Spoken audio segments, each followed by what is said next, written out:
Priests for Life. The pleasure of introducing Father Frank Pavone. Father Frank is the National Director of Priests for Life. He is also the President of the National Pro-Life Religious Council.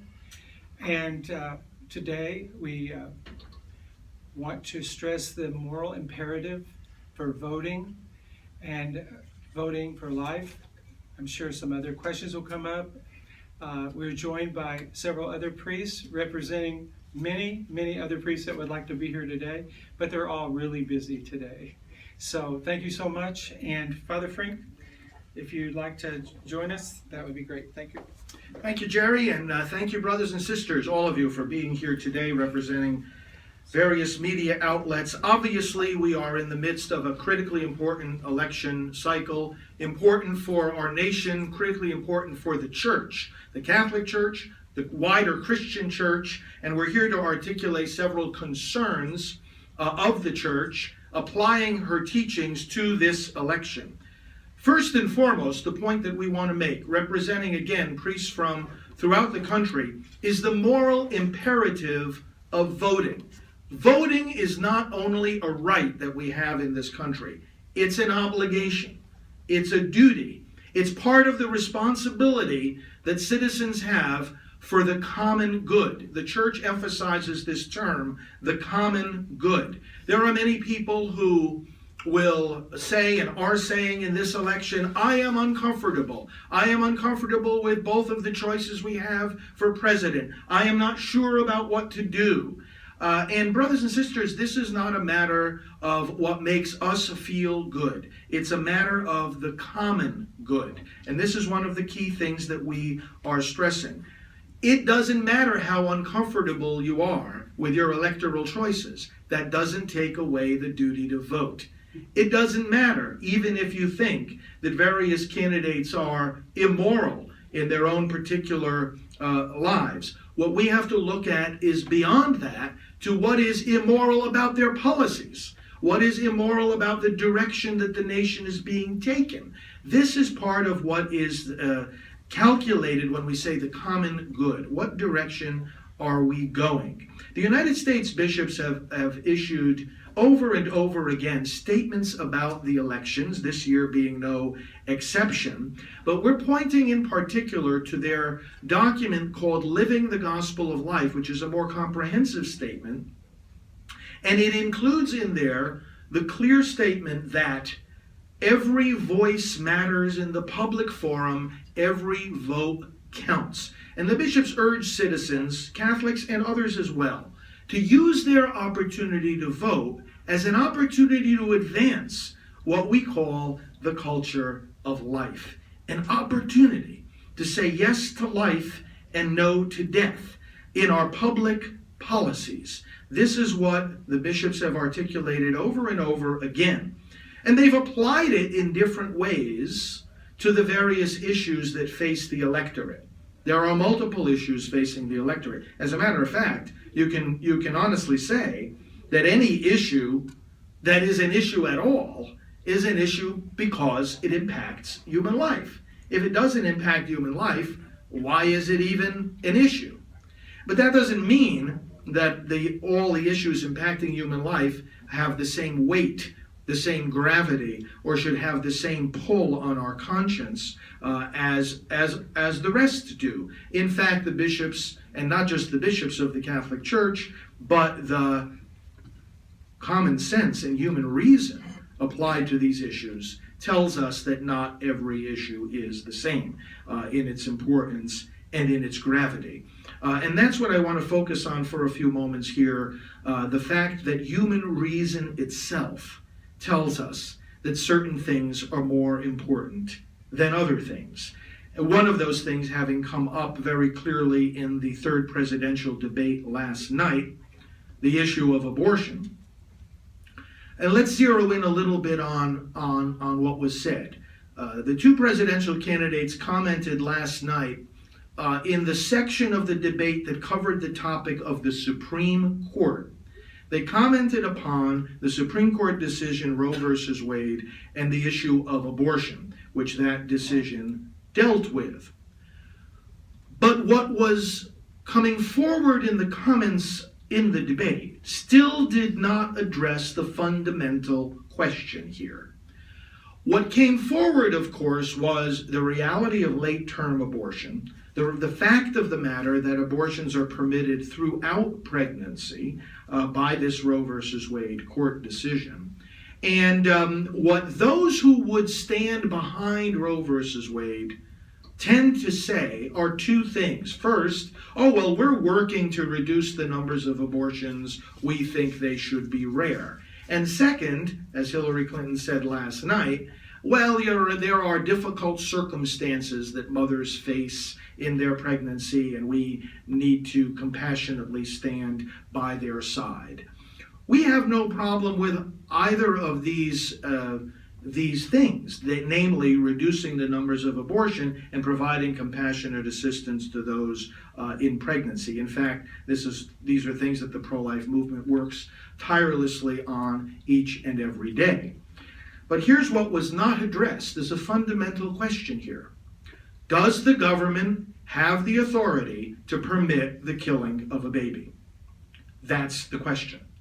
Does the Supreme Court have the authority to permit the killing of a baby?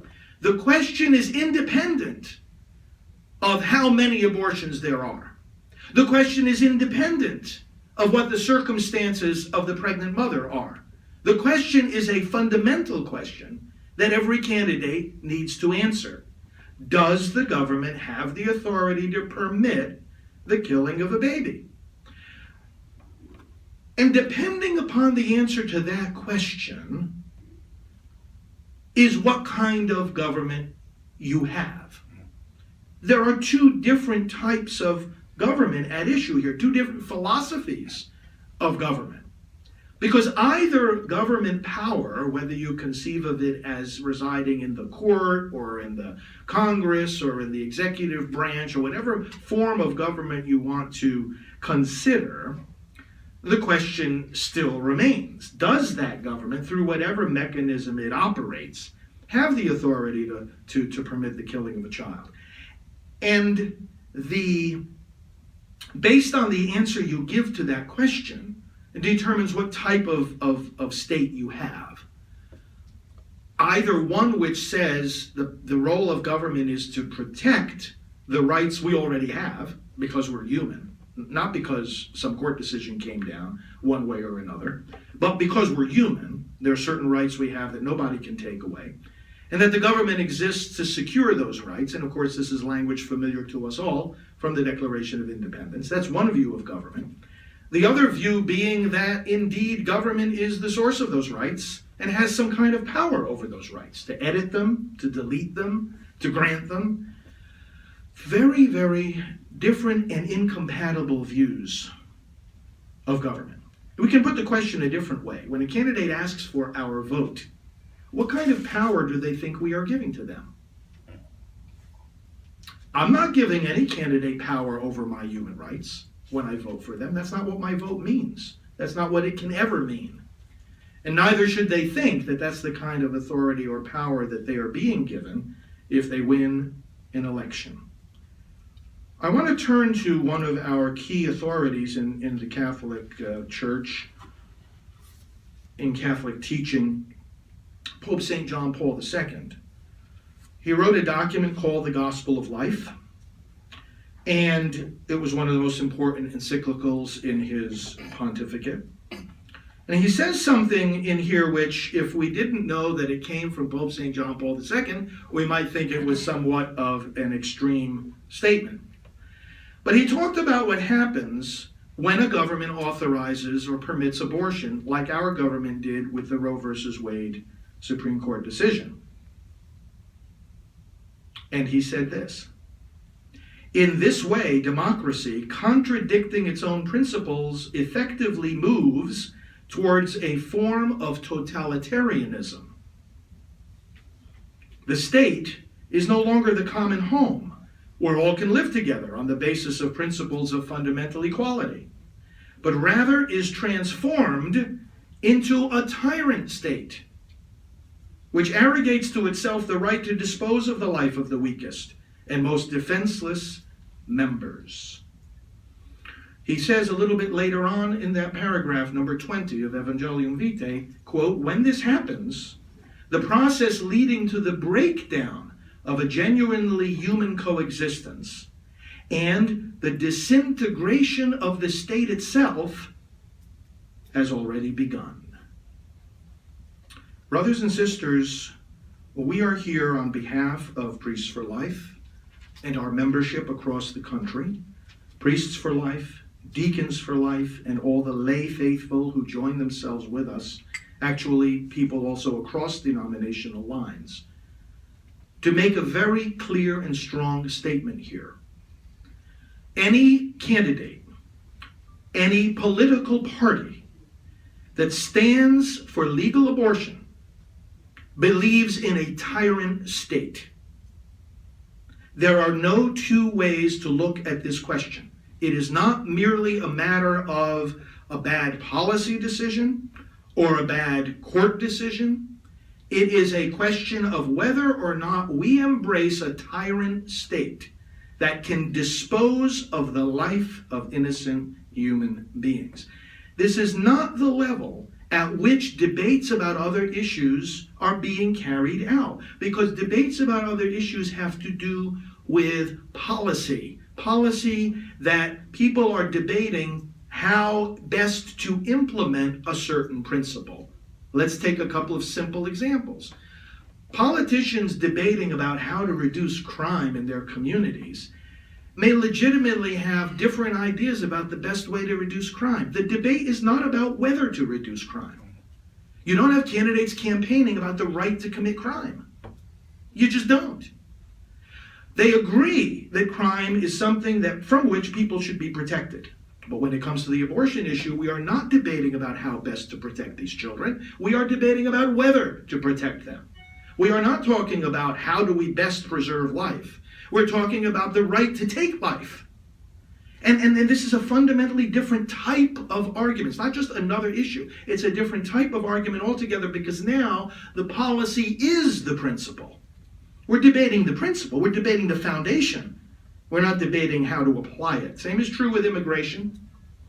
Let nobody in any way, shape, or form try to equate the importance of the position of a candidate or a party on the immigration issue, important as it is, with the abortion issue. They are not only different in gravity, they are in different universes of consideration. The only way the immigration issue could in any way approach the gravity of the implications of the abortion issue is if what were being debated were the right to set up clinics where we round up the immigrants and decapitate them and dismember them legally with the blessing of the Supreme Court. That's how that issue would be equal to the abortion issue. Because again, what we're asking is, does the Supreme Court, does the government in any way, shape, or form have the authority to permit the killing of a baby?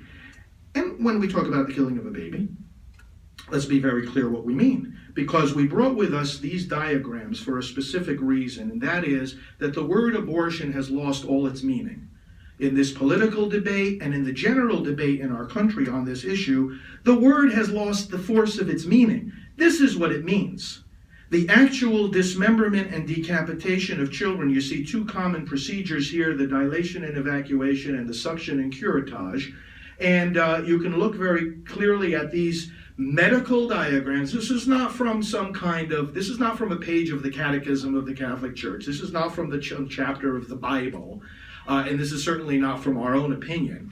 This is from the medical textbooks of how abortion is done. And let me just read a couple of quotes again from those who actually do it. This is from, for example, abortionist Martin Haskell, describing the dismemberment D&E abortion. He says, quote, when you're doing a dismemberment D&E, usually the first part to be removed is the skull, usually the last part to be removed is the skull itself. And it's floating free inside the uterine cavity. So it's rather like a ping pong ball floating around.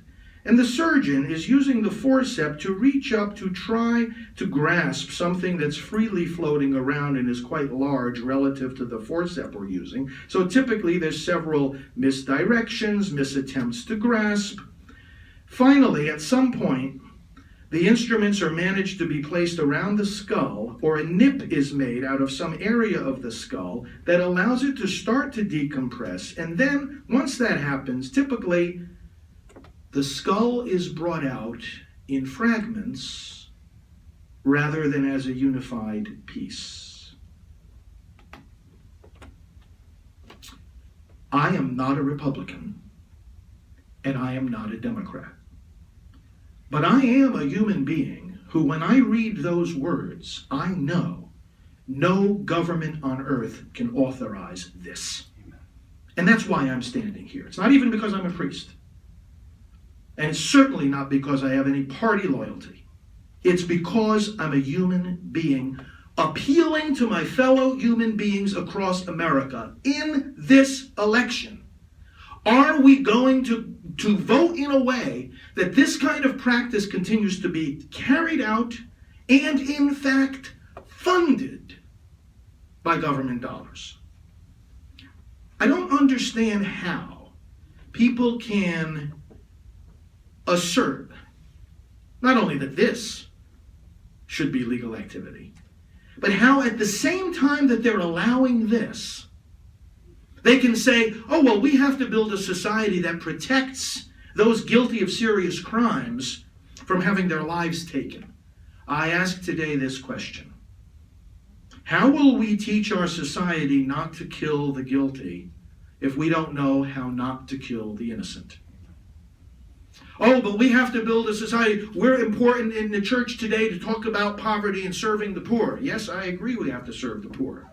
But again, I ask, how are we going to teach society to feed the poor when we can't even feed our own flesh and blood within the womb? Oh, but immigration is an important issue. Well, of course it is. But I ask, how are we going to learn to welcome people across the borders of our nation when we haven't learned how to welcome children across the border of the womb? And how are we going to promote peace between nations if we cannot maintain peace between a mother and her unborn child? And therefore, brothers and sisters, we are not only articulating this point again today for the voters, but we're calling on our brother pastors across this nation, priests, deacons, ministers of the gospel in every denomination.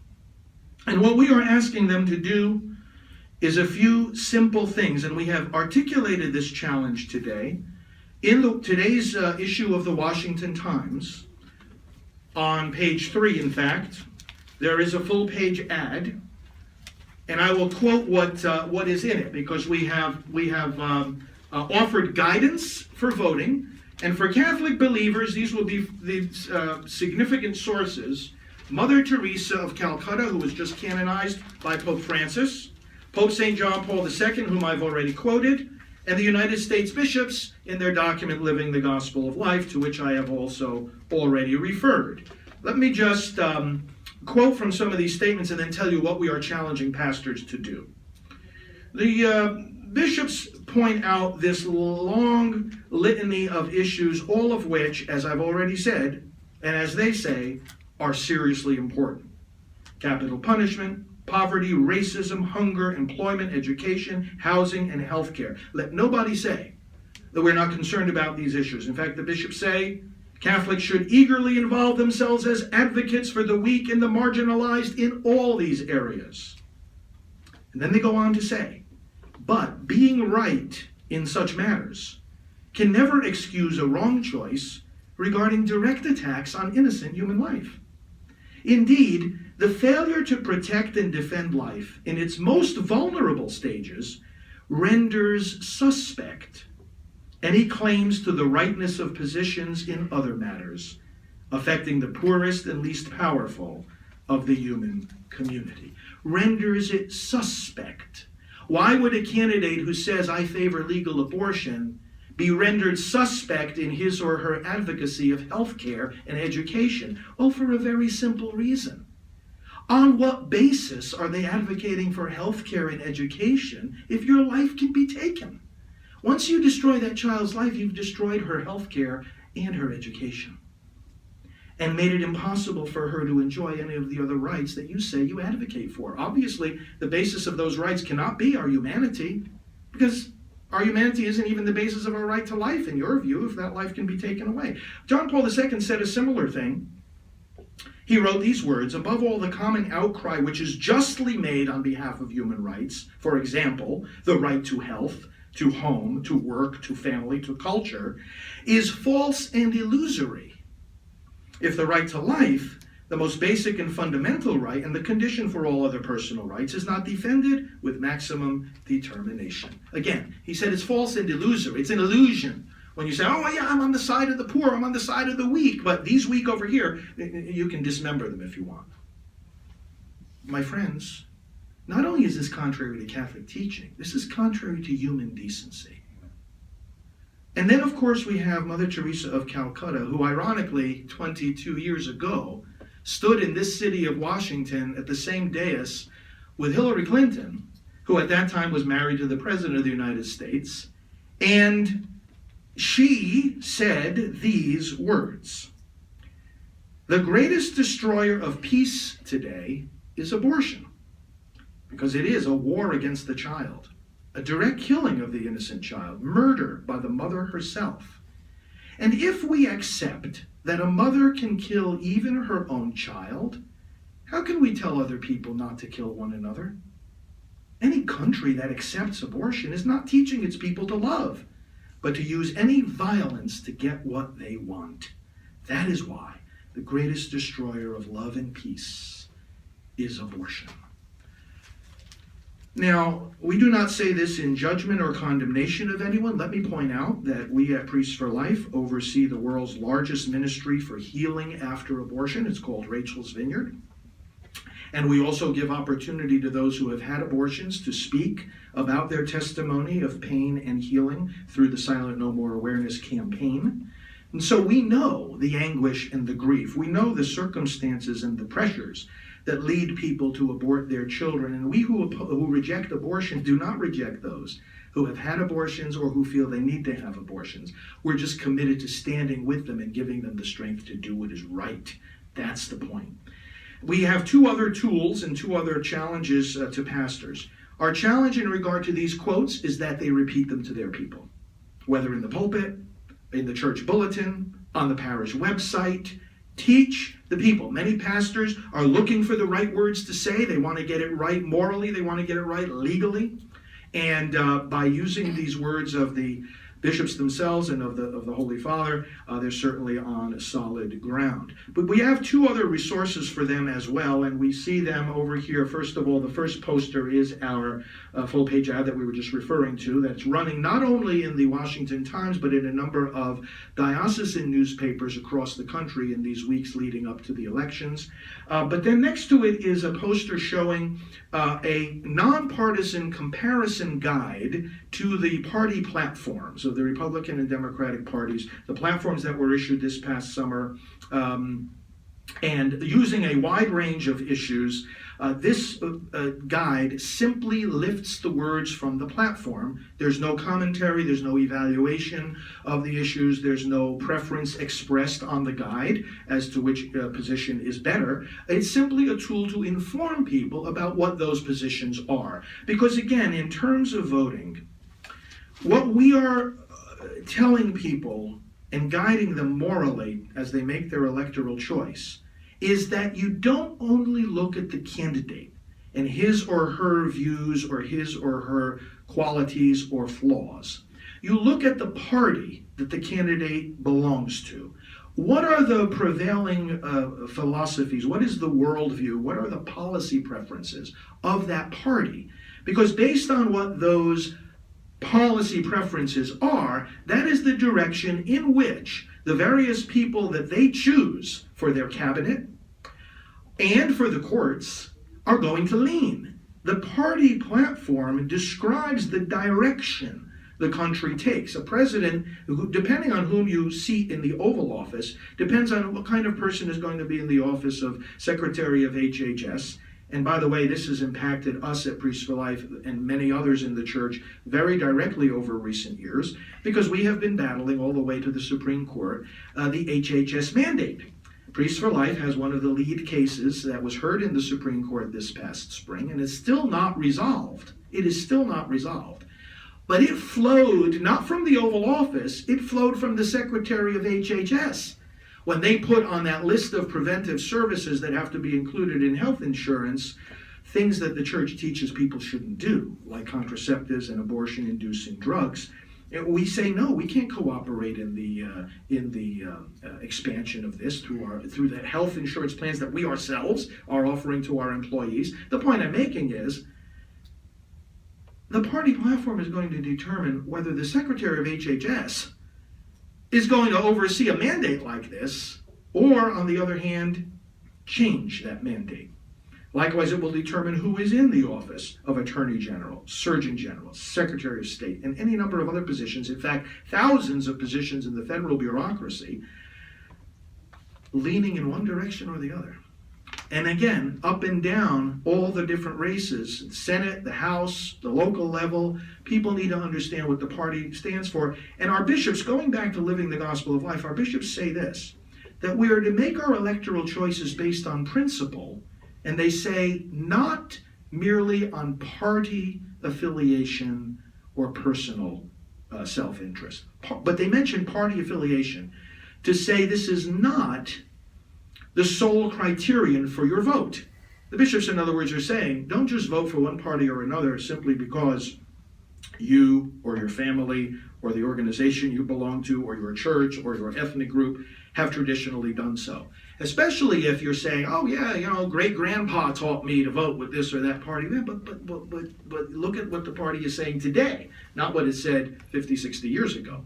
And that's another tool that we have created also as a timeline showing how the changes have occurred in what these parties stand for.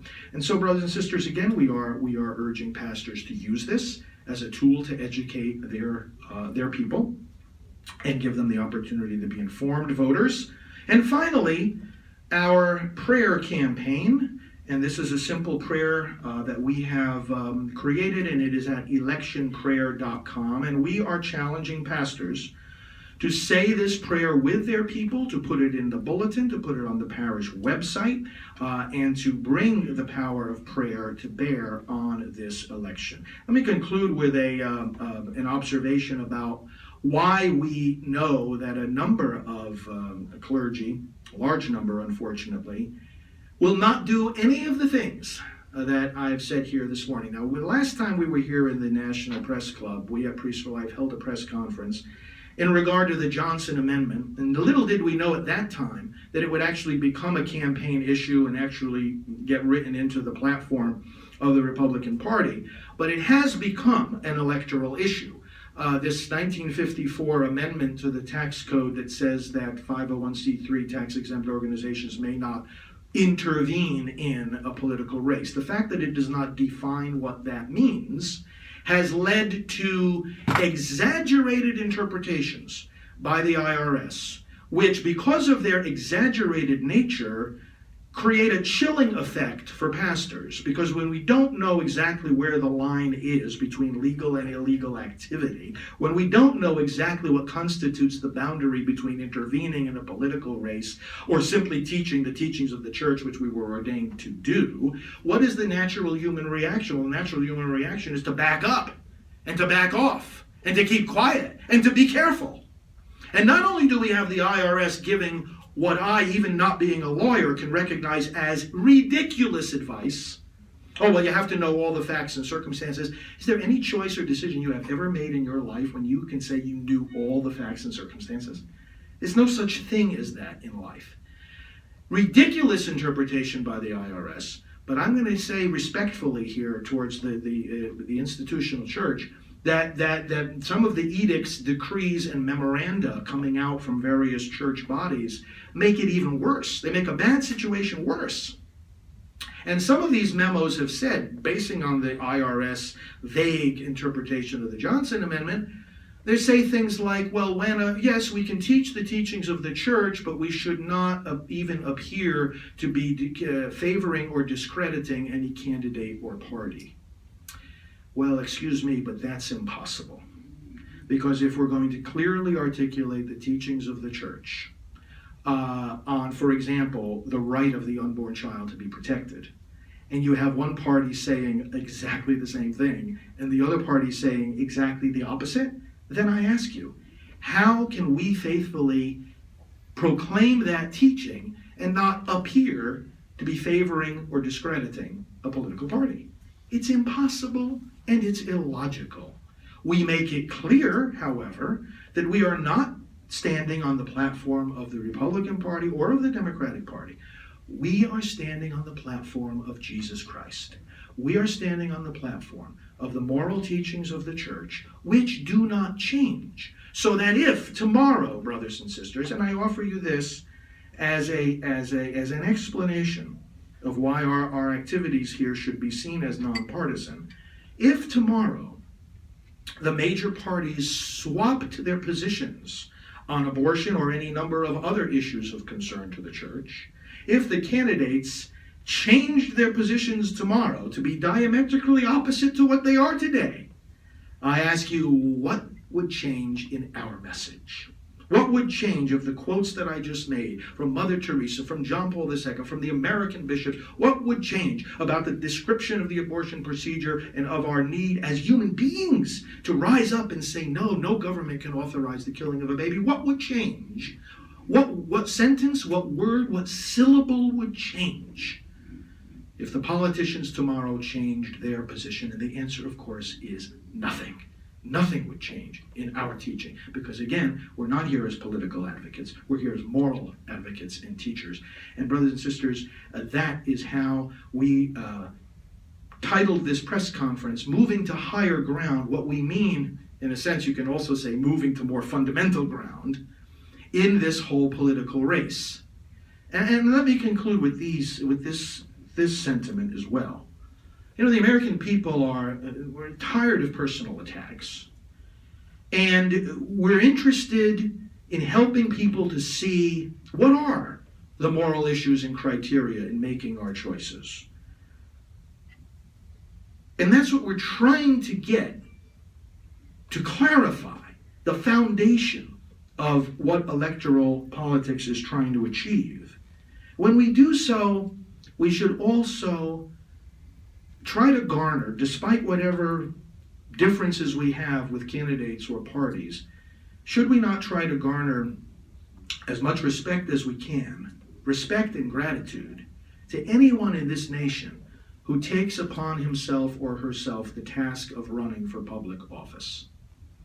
It is challenging, it is grueling, it is more difficult than we can imagine on them and on their families.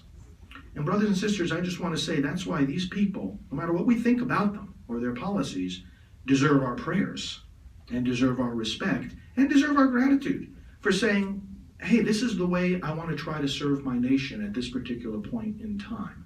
It's not easy. It cannot be easy. And we do lift them up to the Lord and ask the Lord's blessing on them and on the voters as they make their decision. We are in the season of early voting now in many states, and in a few days, even more states will be undertaking that, and we urge people to utilize early voting, and not only to cast their own vote in a responsible way, but to get as many people besides themselves to vote as possible. This is how we serve this republic at this point in time in this election. So thank you for listening to my remarks, and we'll be happy to take any of your own questions or comments. And thank you for being here. Me. All right, you headed off this question already. I know this because you said we're not here as political advocates, we're here as moral advocates and teachers. But given what was said at the debate Yes. last night, and given what you have said today and put out this information, how is what you're doing today not an that Donald Trump endorsement? Well, because there's a difference between saying we are endorsing Donald